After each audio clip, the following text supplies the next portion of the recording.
My name is David Willis. I'm the Chief of Research for Mobility and Communications at Gartner. You'll hear more from me in the afternoon. Right now, we want to talk to a number of good customers who find themselves kind of on different parts of the journey. All are customers of good, but some have deployed longer than others, and they come from different industries. They're different size organizations, and they have a different emphasis as well. Thank you. Down at the far right, we have Ravi Warren. Ravi is the CIO of Albemarle. They are a specialty chemicals company around the world. What does specialty chemicals mean? I think that means stuff that could be very, very dangerous, hazardous, might blow up, that sort of stuff. So the information that they have is very important for things like homeland security and for safety in the workplace, et cetera. So they're carrying around a lot of really information that needs to be secured in a big way. Next we have Ken O'Connor, who's the Senior Director of Infrastructure Strategy and Architecture at Quest Diagnostics. They are a clinical labs company. You've probably seen, I've seen their logos around quite a bit. They have clinical labs spread all around. Also a regulated industry, have a lot of data they need to protect. You saw the star of the previous video, Rebecca Satin, who's the Director of IT at Mitchell Silberberg and Knupp. Big, long lawyer's name. One day it may be Mitchell, Silberberg, Knupp, and Satin, perhaps. We shall see. But she's been with... now, they're a legal firm who works in the entertainment industry. They have some big-name clients, both studios as well as individuals that you have probably heard of. And then finally, we have Steve Circa of TIA-CREF. Take a look at Steve's title. I think this is a harbinger of things to come. The Director of Mobile and Social Media Technologies. I'd like to remind you that 5 years ago, mobility for most CIOs was not even in the top 10, and social media was something that only your kids understood. Now they are so important to TIA-CREF that they actually hire at a director level, and he has a department. Other interesting thing about Steve is he's working on apps. So if you're a developer, Steve should have some things that are quite interesting to you. So let me start, however, with Ravi down at the far end. Ravi, again, CIO of Albemarle. Give us a little snapshot of your organization and what you're doing on the mobility side. My organization is a specialty chemicals company. We're in about 100 countries. We're the largest maker of ibuprofen in the world. We also produce a lot of specialty chemicals that are used in energy industries for refining petroleum and so forth. So we have about 28 plants worldwide and a great deal of intellectual property, both on the engineering side and the chemistry side that drives a lot of this. And on the security side, some of our key responsibilities are we could have tremendous health and safety and environmental impact without all the due diligence around it. So this is the context in which we are working.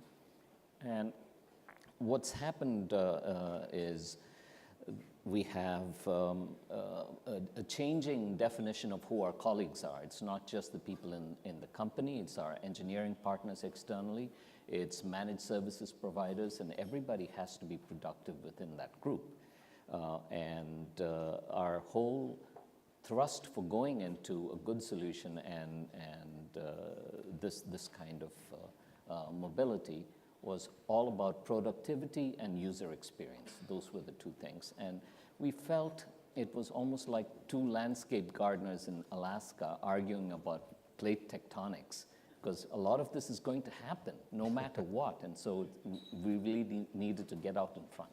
So it's inevitable, absolutely. Yeah. So you're also a big BYOD proponent. Yes. Hold that thought, we'll come back to that. Let's go on to Ken, who also has a BYOD initiative. But Ken, tell us about your organization and what you're doing with mobility. Sure. We're from Quest Diagnostics. We're the world's largest provider of diagnostic testing and information services We do about 500,000 tests per night all across the United States, a couple international countries like Mexico, Ireland, Puerto Rico, and India. But the bulk of that workload is really in the US. When it comes down to it, we're really an information company. We hold a lot of data about many people across those countries that I mentioned there, and it's very important data. It's PHI data. It's heavily regulated by HIPAA. And you know, in our space of 40,000 employees, we have upwards of 7,000 and 10,000 mobile needs, mobile users, mobile devices, and security is really our most important thing to consider in that space, and where we feel good is really the right partner there. A couple of use cases that we have over 3,000 BYOD smartphones across the environment. We implemented that in the past year. Definitely cut down on the Christmas and holiday cards that my team got, but definitely got us the savings that we were looking for. And we really enabled the sales force to be as mobile and productive at the same time as possible, and rolled out a number of iPads and things like that to help them be more productive. And then in a way to really optimize our business, really reduce costs within our business, we've implemented a solution, again, based on iPads and with good securing our data, where we have mobile examiners in our insurance space who, you know, they may go to your house and take a blood draw as you're signing up for an insurance policy. We've made that process of gathering that data, what used to be paper, made that be electronic, and really secure the data better there. So again, really mobility for us is really about, you know, securing data as it moves throughout our environment and things like that. Great, thank you. And Rebecca, when I think of lawyers and lawyers for the entertainment industry, I suspect there might be an ego or two involved in there somewhere. Just a little bit. Just a little. So that must be a challenge. But tell us what the organization does and what you're doing with mobility. Okay.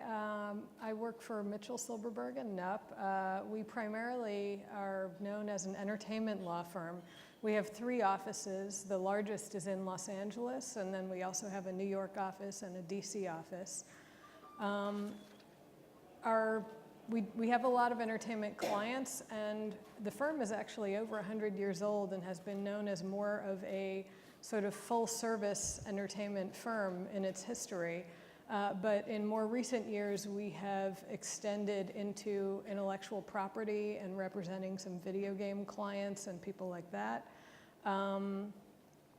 The big challenge for me is that attorneys want to be able to do things quickly. They want to be able to do things wherever they are. They want it to be as convenient as possible. And until more recently, security was not a very big concern.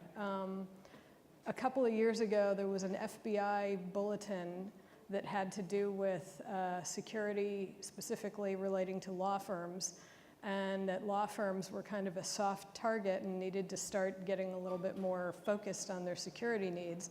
And that's one of the things that helped us get into deploying good for enterprise. Excellent, very good. And finally, Steve, who again is focusing mostly on the app development side.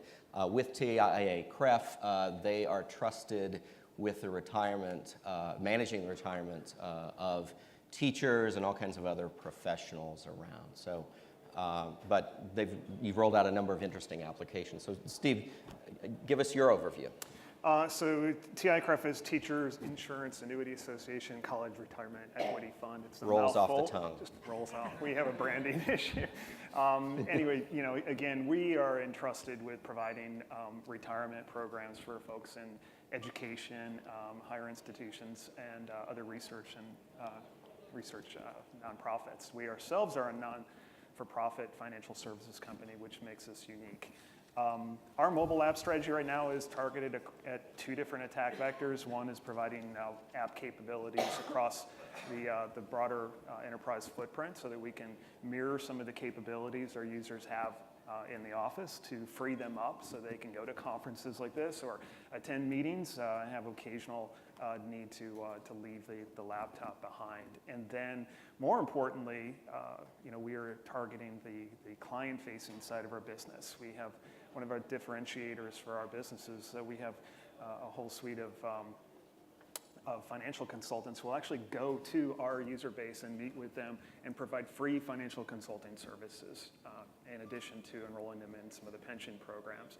And so from an experience perspective, this is where we're really targeting opportunities for mobile to transform that experience. So the experience a year ago was boot up an XP Lenovo laptop and burn 15 of those 60 minutes. So now we're much more productive flipping open an Instant on iPad and having that information right there in front of them. So we can have a much more productive time spent with that customer. But more importantly, now we're trying to engage the customer and transform the interaction by using BI visualizations and other tools to make the meeting more engaging, show them visually what their account portfolio and holdings look like and what they could look like by manipulating variables, different contribution levels from themselves or their employer match, or adjusting their projected retirement age and other sources of income, and you can see this data come alive and eyes open wide. And it's an educational opportunity. Part of the financial advisory process is educating customers on finance-related matters, and the iPad is just a natural for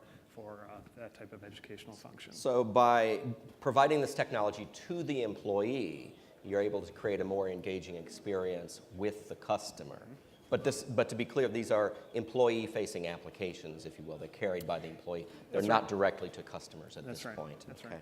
Let me turn to the idea of BYOD and sort of infrastructure protections and management and how we deal with all of this complexity. And I'm going to start with Ken, because I think you have sort of an interesting story about what you've done with BYOD.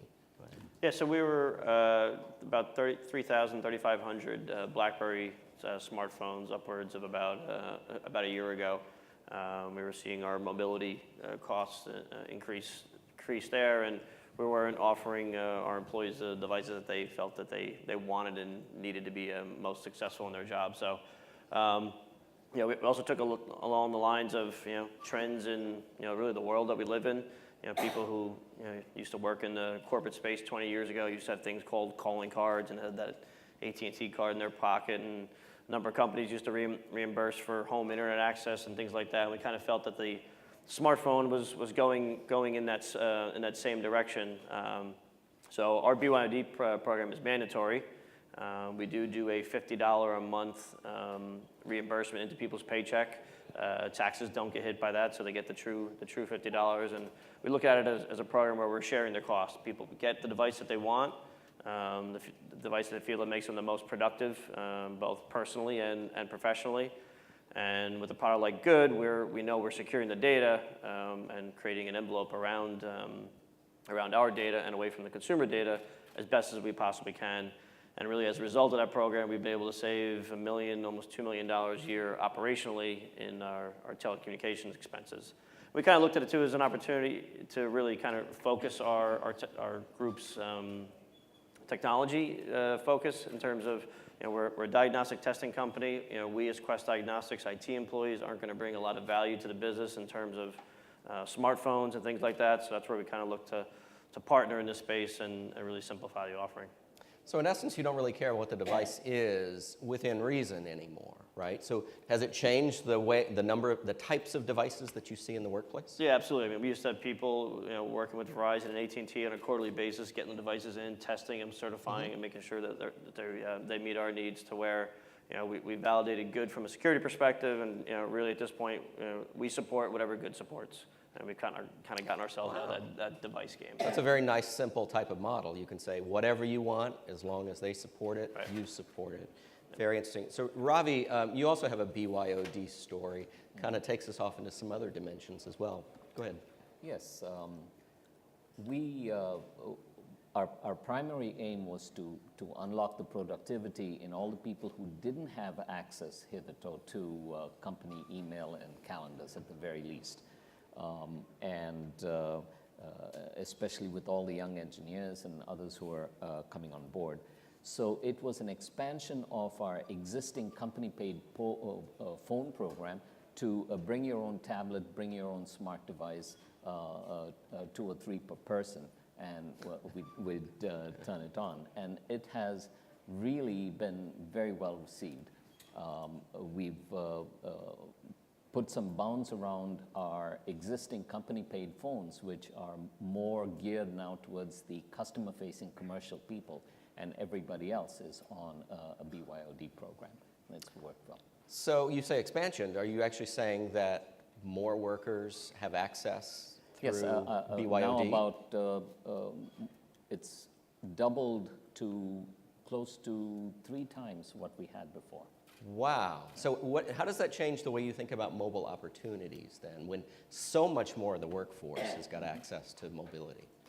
Yeah, so at this point, we are beginning to think about going beyond the basics that we've opened up, which is email, some productivity apps, and calendar, to looking to integrate it more with our business intelligence tools and our ERP transactions. That's going to be a separate effort, but there's very strong interest in the manufacturing space as well to expand manufacturing mobility around the plant floor. Very good. So Rebecca, could you describe the applications that you see in your environment that your lawyers are using? In my environment, things have developed a little bit differently because it's often the case that the push comes from the attorneys. They have an application that they like, yeah, and they bring it to us and say, I have to be able to use this immediately, and how can we do this? So the first one to come into our environment was iAnnotate, which was available right when we first deployed Good. One that we're working with right now, the big push right now, all attorneys want to be able to access their documents from wherever they are. And I don't want them to do it unless they can do it in a secure way. So our document management system vendor, the company is called WorldDocs. They already have an app, and I told them that I wanted to deploy it, but only if they could do it using the Good Dynamics platform. So they're working on that right now, and I think we're actually quite close. So that brought you into conversation with a developer about the security platform that you'd put in place as your platform. What's interesting, I think, about much of the discussion is the platform now is not Apple or Google or any individual manufacturer. It's really a set of software that you've trusted to be the platform. Could you describe, Steve, what is the value to a developer of secure containers and secure cloud services and so forth? How do you look at that? So just to build on that, the platform now isn't just the device. The platform is applications. So one of the nice things about the ecosystem within Good is, first of all, you have the ISVs that allow you to buy maturity very quickly. But then you also have apps within this ecosystem that are in turn platforms that allow you to build applications. Salesforce, the IBM WorkLight, PhoneGap, that allow you to just immediately target your individual lines of business and write the applications that are most important to them. And you've rolled out applications, if memory serves, 1 a month for the past 18 months? We started our journey with Good for Enterprise in October 2012. We deployed Good Dynamics in May of 2013, and we have about 19 applications now. So a cadence of about 1 a month, but even higher when you factor we've only been on Good Dynamics for 13 months. So you think you'll be picking it up? Yeah. How many developers are doing this work? This is funny. People's jaw drops when I say that my team was originally just 1.5 developers. The team's growing now as we've expanded our adoption, and we're trying to embrace a federated model so that my team doesn't become a bottleneck to mobile development. So we empower other teams across the enterprise to start developing their mobile applications. And Good makes that easy so that we can take the security piece, technically I guess for granted, so we can really focus on the business value that our apps are. So you must be seeing some ROI if people are willing to invest in people. Very expensive thing.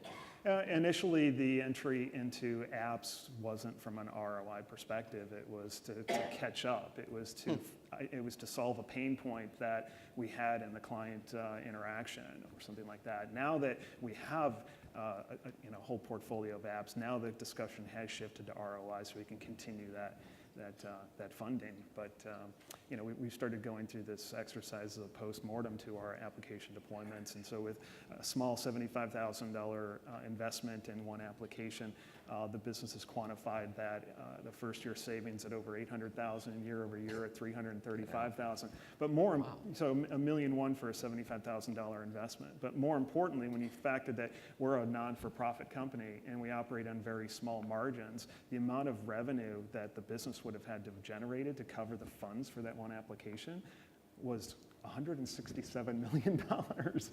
Wow. Wow. So people are throwing a lot of numbers at it, but part of it also is just doing catch up in the sense that it's expected now. Once you've done something, you actually are seeing some payback. The end user computing platform now is grown beyond the laptop. People expect the mobile device to have feature and functional parity with what you have on your desktop. So in the continuum, that's where you're striving from. You start with email, you're trying to get functional and feature parity with what you have in your office, and then you're trying to look at the mobile first opportunities where the mobile can now give you a better experience. You do more things than your laptop would have been able to do. Excellent. So in the couple minutes remaining, I'm going to ask each of you to kind of give us your words of wisdom. What do you, if you had one takeaway that you wanted the audience to get from your experience, what would that be, Ravi? For me, the support of the user experience.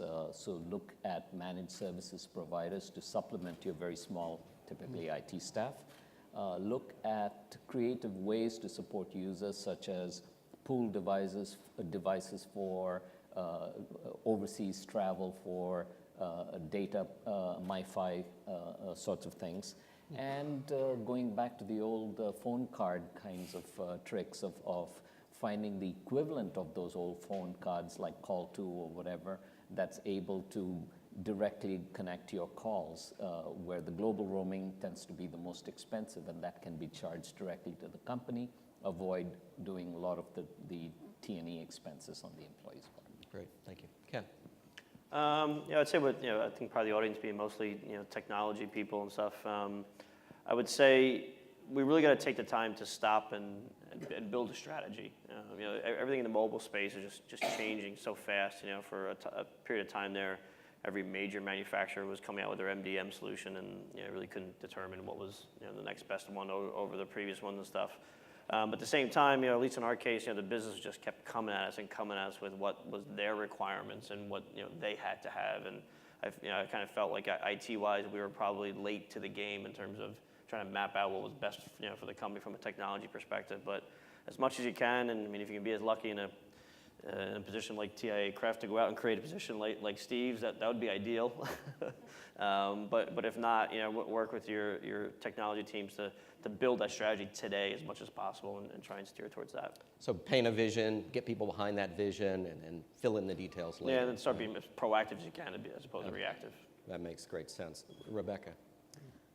I'm sure that everybody's going to be hearing this repeatedly all day, but my directive has always been to make things as convenient as possible for my end users. The attorneys have to service the clients, and they have to do it in a way that is easy for them.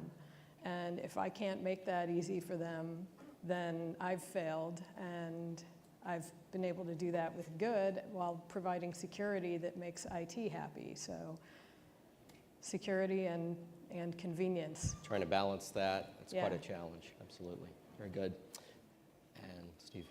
The landscape for the traditional IT person has changed now. You can't be isolated from the business. You need to develop business acumen, be connected with your business, go out there, job shadow, understand what they need, because the end users now are not waiting for IT to deliver solutions. They're going out and finding those solutions from themselves, and then they bring it to IT. You've got to get ahead of that. You've got to be connected. You've got to find advocates out in the field to help you identify those opportunities, that evangelize your cause and help promote your program and support it financially and other ways.